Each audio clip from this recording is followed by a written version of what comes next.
Welcome back, ladies and gentlemen, to our final part of our daily episodes, which is called Mejlis. I do this in both languages, Arabic and English, and today I'm doing it in English because my guest speaks English as one of his main languages. So today we're gonna be hosting with us Kami, the main tuner in Subzero Garage, and the guy who broke all the numbers and broke everyone's formula when we had the nitro tuning in the NA section with the NA 6-cylinder and the NA the NA V8. Yeah. Kami, I would like to welcome you again in our Majlis. Thank you for having me. Yeah, it's our pleasure to have you all the time. As you know, how we deal with our normal Majlises is this is usually an open talk, general talk. Today I have no papers with me because I kind of know what I want to ask you, and it's going to be a general discussion about tuning and ECUs and computers. So, Kami, you said how many years you've been tuning? Been tuning for now almost 13, 14 years. 13, 14 years. Yeah. Anything more than 10 years is quite sufficient. And you've been through the small cars and the big cars and the different kinds of fuel. In fact, you were could be one of the best nitro tuners with us in Wathba Custom Show. You've got the best numbers. So the engine builds that you guys have designed and the combinations of internals, and also everybody knows that the map speaks for itself and the number speaks for itself. Can you tell us, let's talk with our crowds and tell them, what was the secret in having those numbers? First of all, when it comes to tuning nitromethane, it's a whole different ballgame than tuning methanol or Q16 or C16 or race fuels. It's very, very important that you have a proper understanding of what to do when setting a car up on nitromethane. The fuel flow requirements to the engine is, it's a tremendous amount of fuel flow compared to even methanol, which is almost a lot compared to a normal fuel. The methanol cars usually they're set up with a brake specific fuel consumption of 1.5, 1.6 if it's turbocharged, and where a gasoline engine is set up with a brake specific fuel consumption of 0.6, for example. But the nitro cars are a totally different ballgame. It all comes down to the setup, how the cars are set up, if they have enough injectors, and if you are supplying the engine with enough fuel, and ultimately if you get it right, you make a lot of horsepower. Which you did get it very right. Okay, so that's for anybody who was thinking about how did that happen, as simple as that. If you know the formula, if you know how to put more fuel in the engine and you know how to calibrate it right, Kami changed the fuel, 1 run, 2 runs, he got the number and he was off the dyno. You don't need to try much. That's how he did it. But let's go back. You did it all on Link ECU. It wasn't Motec. No. All of our cars for the past 5-6 years they were running Autronic before that. When I came to Subzero, I converted all the cars to Vipec ECU, which is basically manufactured by the same company, by Link ECU. And when they stopped producing Vipec, we converted all the cars to the newest systems, which is the Link G4 Plus series. The Link G4 Plus. Now, as you know, you've been here long enough to understand that the community of the Middle East, not just the UAE, they all lean towards the Motec, and the Motec, it's like a tradition. Like, what do you have on your car? It's like one of the tuning mods. I have Motec. Yeah. It's like a turbocharger for them. Why is it Motec? Why it's not something else? Why we know because they like it, but isn't something else compatible enough or can do what the Motec does? Look, in the end of the day, it comes down to the guy who tunes the car. If I'm a customer, I want to tune my car, put whatever ECU your chosen tuner recommends you, what he's most comfortable with. And for me, it doesn't matter. I've been doing Motecs. We were the first guys to run a 7-second pass in a GTR equipped with a Motec M1. That was 3-4 years ago. We do everything. We do Motex, we do links, obviously. We are selling links. That's the product we're pushing because it's really, really good. It does the job and more than that for all of our customers. I believe the reason a lot of guys are running a lot of Motex in the Middle East is because when the scene started over here, like maybe 15 years ago, the first shops that did the modifications on the cars, all the guys were using Motec. And it's a traditional thing. I mean, it's like Barcelona will always play tiki-taka. It doesn't matter which players It doesn't matter which. It's a tradition, you know. Same thing with the Motec. It's a traditional thing. The guys have been using it for many years. It's a great computer. It's really, really good. But as I said, if the guy behind, I mean, it always comes down to the guy punching the keyboard. So whatever he recommends, run it. I mean, we have turbo cars today running carburetors and they run great. So it's all about the setup, how the car is set up. With today's computers, all of them are so advanced. I mean, it can be Haltech, Link, Motec, doesn't matter. The cars will run great if the guy tuning the car, calibrating the engine, knows what he's doing. Okay, so let's talk about the options on those different ECUs. We know that the Motec is very advanced, especially the M1 series. It's way more advanced than the rest of them. Yeah. But the main question here, do they actually need that much advanced computer on the cars they run? Now, you tune maybe 20 cars a day or 10 cars a day or plus minus? At least 3-4 a day. At least, I mean, that's if you don't have cars to tune, it's 3-4 cars a day. Yeah. I mean, and okay, do they need Motec? No, you're absolutely right. 90% of the customers are killing a fly with a bomb, but it's in the end of the day, it's a customer's preference. I mean, some guys, they want to put the highest end computer on their car, even if they're running just the headers, you know, just headers and a filter on the car. They still want to run a Motec M130, or they want to run a Link Thunder, which is our flagship ECU, for example. But I mean, in the end of the day, me personally, when I design something for my customers, I try to give them something that is gonna do the job on their car and give them a little bit headroom, but still, I don't want him to spend, like if he has a turbocharged car making 600 horsepower, I'm not gonna sell him a product that's designed to do, you know, a lot of telemetry. A top fuel dragster, for example. Yeah, they don't run ECUs, but like I'm not gonna sell him a Formula 1 computer or a professional rally computer. So we're trying to accommodate the customer to give him what he needs and give him a little bit headroom, but not to push a product on him that he essentially doesn't need. Yeah, that's the thing. What I'm trying to do, the conversation that I want to get into today is, I want the people who hear us to understand that Motec is not what you need. Motec is a great product. It's the best you can find in the commercial use, because I think after that it becomes very expensive and very unsensible to buy, like a Bosch Motorsport system or any of that caliber. I don't remember them all, but Motec is the best of what you can actually easily buy, and you don't need it. Yeah, I mean, look, Motec is a great ECU, but there are a lot of great ECUs out there. So what you need to do is always, as a customer, I mean, if I'm gonna talk for the customers now, sit down with your tuner, ask him what he recommends and why he recommends it for your car, and take your decision, I mean, after discussing with your tuner, basically. I got you, but let me rephrase the question in a different way. I will bring a Motec on the right, and I will bring, regardless, few different brands, because they're all going to be most probably doing the same. On the most sophisticated street car that you have worked on, is there anything that any of those computers, either Link, ECU Master, Maxis, Haltech, or whatever, is there anything that those computers cannot do that the Motec can actually do? Well, I mean, feature-wise for the street, no. But sometimes, for example, I'm just going to give an example. The closed-loop fuel control in the Motec is amazing.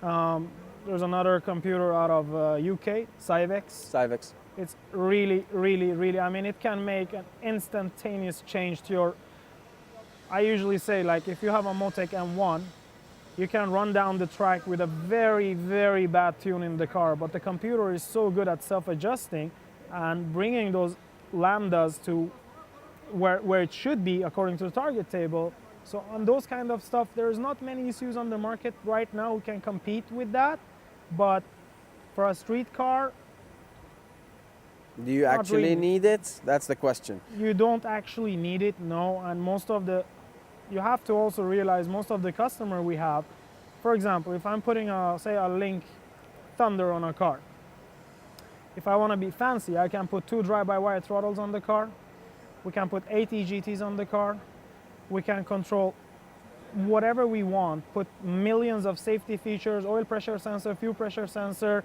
we can put a water pressure sensor if it will start lifting the head gasket, we can, you know, shut the car down or whatever.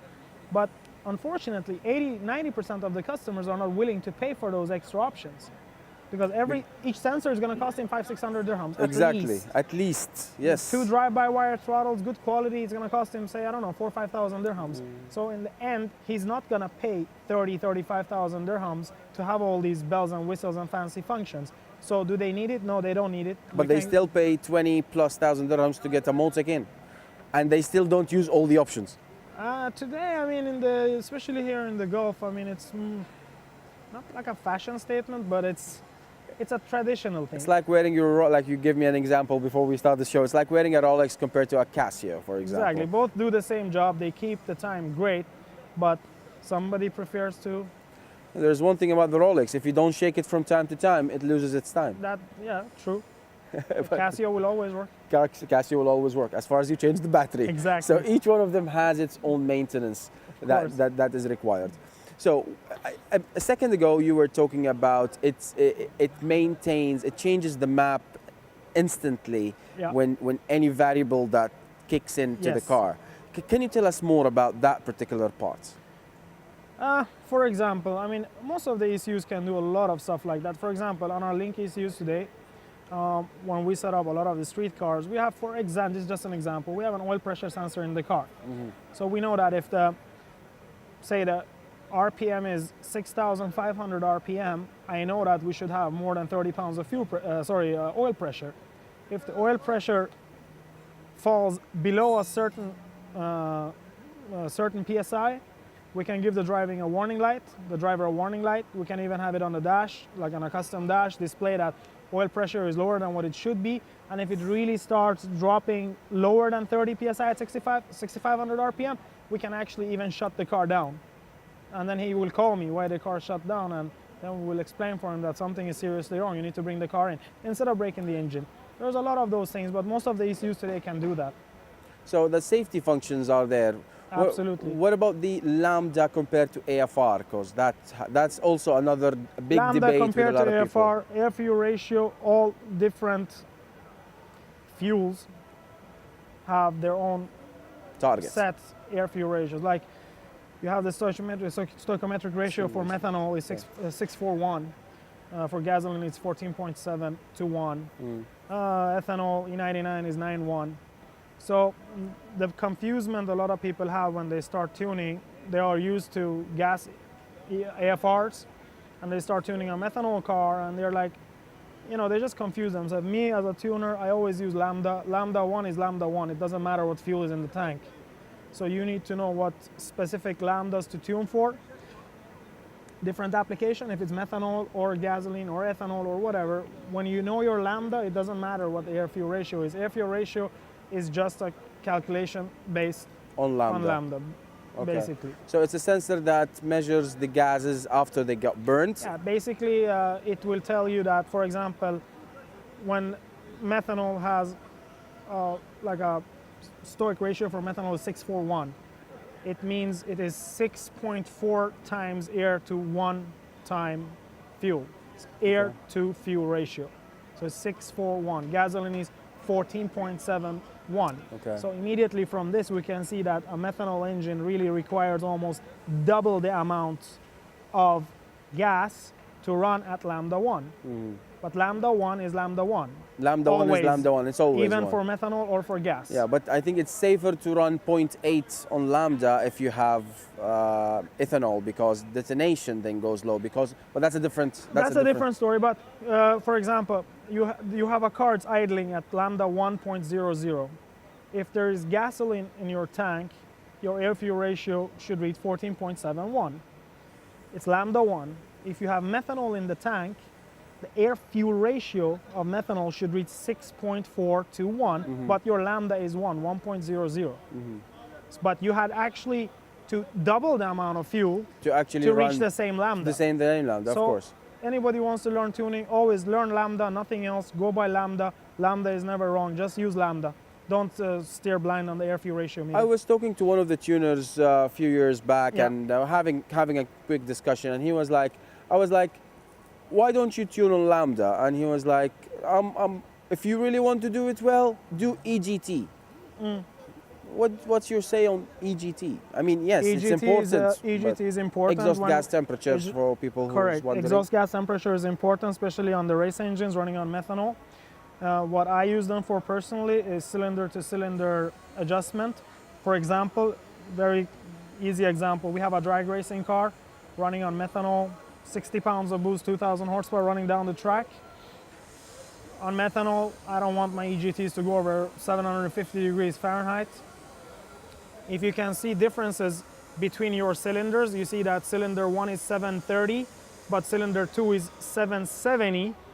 You can go in your computer and adjust fuel for cylinder 2, give it a couple of % extra fuel to bring back the EGT down to basically even them out. And EGT is a very good tool to tell you if you have a problem somewhere in the engine. Like cylinder 3 is not running. Like if all cylinders are 700 degrees and cylinder 3 is 900, then you know you have an issue. Yes, of course. You might have an injector is bad on that cylinder, or you have something going on. Like just commenting on that, fuel is also a cooler. It actually cools the piston when it sprays on it before it ignites. So that's one of the things that is very important. Like when it says 770 and you increase fuel, yes, because it also cools the engine. Not 100% of the fuel molecules burn in the combustion chamber. Another thing that you should consider is that you can, in my opinion, you should never ever tune by only EGTs, because the EGTs are very, very sensitive to timing changes. So you can have a car that runs 770 EGTs on all cylinders. You give the car 2 degrees more timing, suddenly your EGTs are 740, but you did not change your fuel map. They are very sensitive on the ignition timing, and if a car is severely retarded, it will show very high EGTs. That doesn't mean the car is lean. It might mean the car is retarded on the timing side. So what I say is always when you tune, especially on methanol race cars, the plug never lies. Check your spark plug. You can clearly see where your timing is, if it's too much or too little on the spark plug. And on methanol, we use the base ring on the plug. We know exactly how much fuel the engine needs by looking at the base ring after a wide open throttle pass. When you remove your leg from the throttle, we shut the motor down immediately, come back to the pits, pull the plug, check the base ring. Ultimately, you want to burn the base ring off the spark plug. You don't want to go down to 2-3 threads. 3 threads, you have issues. You'll have pistons coming out. Okay. I usually want to burn the base ring on methanol. What is a base ring? I've never heard the term. The base ring is, I'll show you. I mean, basically on the spark plug, you have the spark plug strap, and the strap is attached to the base ring, which is a flat ring, and then you have the threads.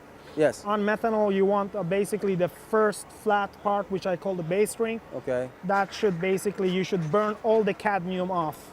So it should be a light gray color. So you but you don't want to go down, and I'm now really revealing too much. Okay. But you shouldn't go down too much. You don't want to burn 2 or 3 threads. Okay, I understand. I will keep it there. I don't want to pick up all your secrets.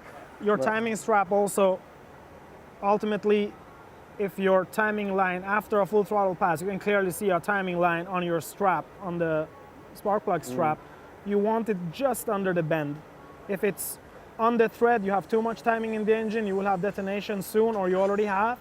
If it's very far on top, it means the engine is retarded. So you want to keep your timing just at the bend, and then you can compare different spark plugs in the engine, and if you see one cylinder is perfectly just below the bend, but the other two cylinders, cylinder 2 and 3, for example, are just a little bit above the bend, then you know that you can probably give 1 degree more ignition timing on that specific cylinder. Okay. So that's when a good computer comes into place. It comes to play because you can do sequential control of each and Sequential every... control, and you can actually tune each cylinder by itself. Okay. I mean, for example, on a Link ECU today, I can ultimately run on a, say, GTR engine or like a Supra engine, a 6-cylinder engine. I can ultimately run 6 lambda sensors, 1 in each cylinder. So I can actually measure my lambda cylinder per cylinder and also adjust each cylinder. It's a little bit overkill, but you can do that. It has a target. You can put a target lambda and it will self-correct itself as well? Absolutely. What you do is you put a target table in the map. So very easily explained, if you put your target table, you want lambda, say 0.76 at 1 bar of boost. You tune your engine, you make sure that the tune is right, so you're plus minus 1%. So 1 bar of boost, you have 0.76 lambda. If you then put the boost up to 70 pounds of boost, or say 4 bars of boost, you don't need to touch the fuel map. Your computer automatically, mathematically calculates how much fuel you need to keep the air-fuel ratio where you want. Okay, another car, they're running. I hope their last run of the dyno. They've been there for a very long time. Let's see, I think they're gonna, I think Mario is tuning it. I think Mario, so, yep. Mario from Multic Middle East. Yep. Big respect, and he's been doing it for so many years as well.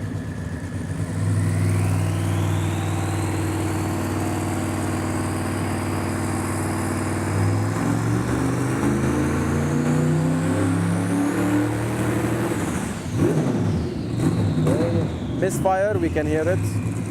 Some small issues. Yeah, I mean, it happens. If you don't have issues, you don't have a race car.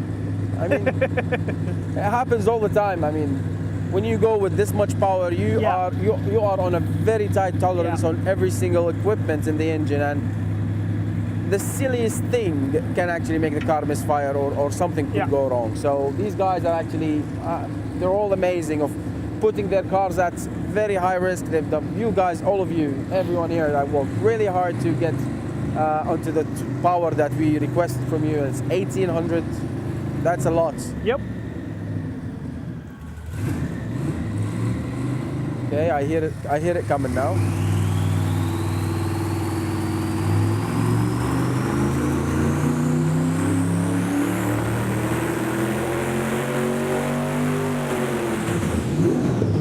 I actually could feel the vibration all the way here. Yep. The beauty of V8 turbos. Yep. So, Kami, I don't want to take more of your time because I know you were preparing yourself to get into the dyno after this. It's never boring to talk to you. I can actually keep going with this for hours and hours and hours. There's so much to talk about. Information it's the biggest sea in the world. I mean, you can just keep swimming in information and conversations. Yep. Thank you very much for your time. Really appreciate it, Kami. We will definitely host you again with us. We'll have you with us. Ladies and gentlemen, that's it for today. It's already 10:35. We are more than what we're scheduled for. Stay tuned with us for tomorrow. We have another guest. We have more cars on the dyno. And good night.